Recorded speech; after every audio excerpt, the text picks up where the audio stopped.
Thank you so much, Patrick, and of course to the rest of our colleagues here from all parts of the world.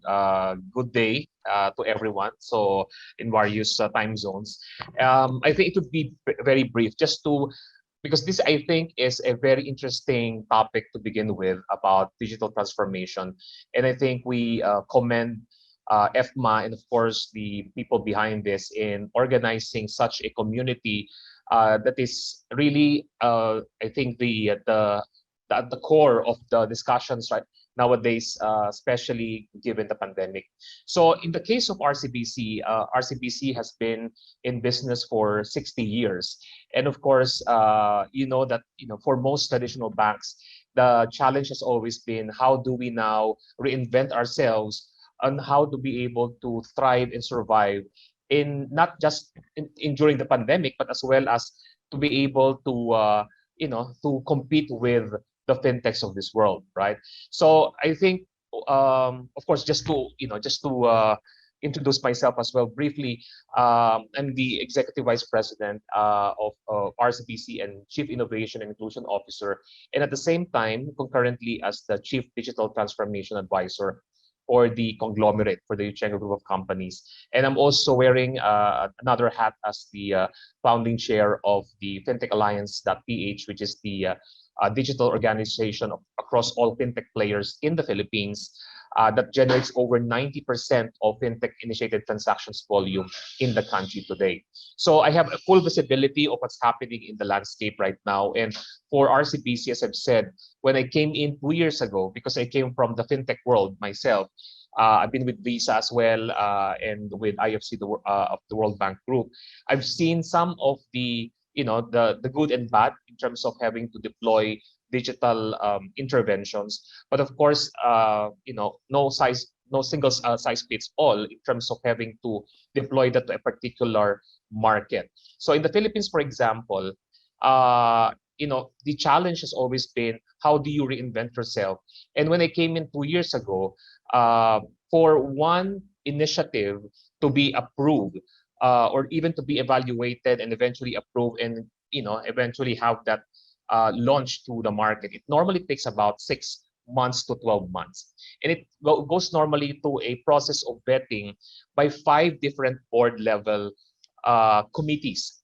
And surprisingly, that half of those, the commonality of the membership of those committees, half of them would be same members in those 5 committees. So I mean, just imagine the waste of time in terms of having to really be able to quickly deploy something to the market. So in my first 3 to 5 months in RCBC, the good thing there is that the champion of digitalization in RCBC is no less than the chairperson of the board, who happens to be the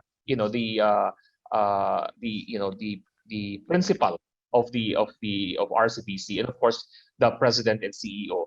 So what happened there was that she approved my recommendation to form the digital enterprise committee, wherein instead of having to practically short-circuiting the 5 committees, we now just have to have one committee, and she even offered that she will be the one to chair the digital committee. So because at the end of the day, digital transformation has to be sponsored by the top guns, right? I mean, the top honcho in the organization, of course, with the support of all the entire organization. So the thing here is that when we came up with the digital enterprise committee, I mean, we could easily and quickly deploy initiatives in a matter of less than a month in terms of having to roll out initiatives. And during the pandemic, actually that came even before the pandemic hit the Philippines. And it was very timely because during that time, before the pandemic, our plans were all set for 2020. And when the hard lockdown was declared in March 2020, practically all our plans made in October 2019 was practically thrown out of the window. So the thing here is that you really have digital transformation is about not just about technology or platforms. It's about mindset. It's about culture. It's about your your drive towards making a dent or a change in the industry. So the thing here is that we were able to quickly come up with new initiatives that would best address the current situation in the Philippines. And we had over 20 enhancements or new features introduced in our digital platforms, because that time more than 50% of all branches in the Philippines were actually ordered to be closed. So people were forced to stay indoors, and people were also forced to go digital. So they had no choice but to go digital. If there's something positive that this COVID-19 brought about, was the acceleration of digitalization in all markets. In the Philippines, we have seen exponential growth of digital adoption, up to 4-digit jump insofar as transaction volume and value is concerned. And that is actually true for RCBC. That's why even it was also RCBC that was the first to be tapped by the national government to disburse the emergency cash subsidy under the social amelioration program of the government for 18 millions or for 18 million poor and vulnerable families heavily impacted by COVID-19.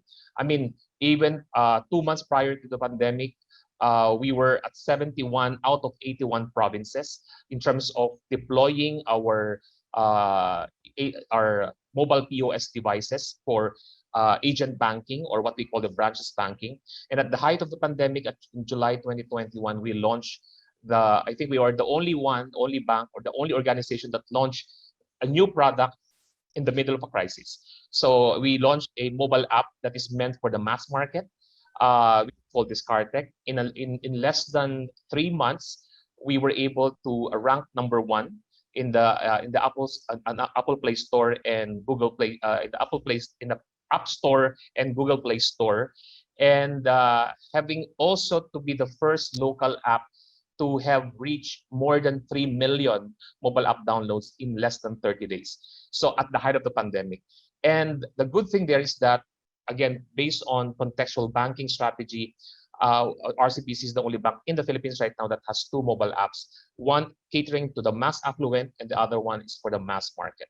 So because at the end of the day, we need to strategize in terms of having to capture the entire spectrum of the population, and was able to really provide the necessary support for all sectors to be able to capture that market.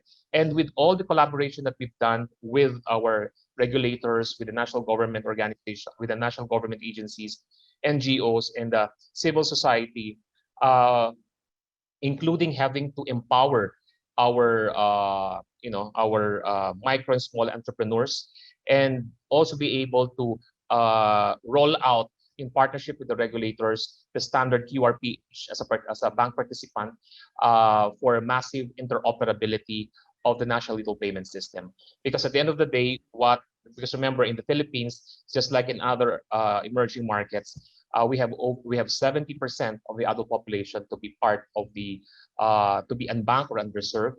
That's why we support the national government's advocacy in terms of having their bold vision and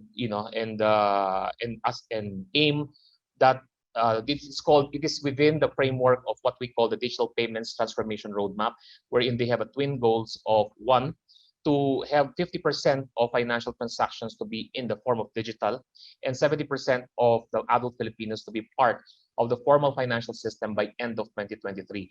And just for information of everyone, I'm pleased to inform you that we will be able to hit those targets even before 2023. And thanks but no thanks to the COVID-19, we were able to really scale digitalization across the population in the Philippines. And again, I welcome this initiative to be part of this community. Thank you so much, and good day to everyone.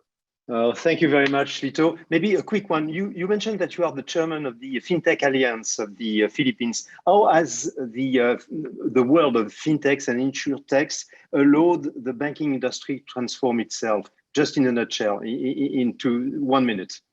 Well, open finance or open banking is the key word. Is the key, key enabler here. So we work with each other, we cooperate with each other, and this is the era of what I call massive competition.